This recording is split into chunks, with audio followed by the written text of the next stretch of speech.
Magtimpla mo ang kape, ma. Saglit lang. Ayan, kape. Kanina pa yan Kain ito? sa... Oo naman. Gusto mo hawakan ko? Huwag naman. Parang kang... Kanina pa yung sa limesa, ayaw mong kumain dyan. Yan. Saan ganito? Eh, yung anak mo, bumili. Siyempre, walang pasok. Ano pinabayad mo dito? Siyempre, secret. Ang secret. Wala siya Sabi pa. ko sa'yo magtipid ka. Walang pasok siya. Yung pambaon niya, iniipon niya. Kaya meron siya pambili merienda. Ang merienda. Tapos ano naman yan, pag magpasok ka na, hingi na naman kayo ha, sinasabi ko sa inyo.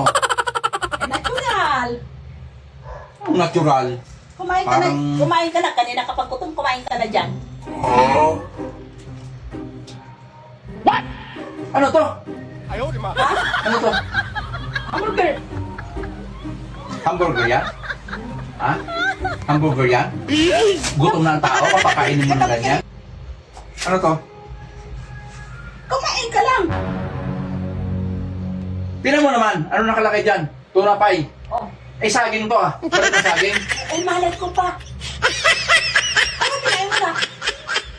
Ay, umayos kayong dalawang mag-ina. Baka hindi kayo hindi kayo matansya. Sinasabi ko sa inyo, huwag kayong makutom ng tao. Kape ka na lang.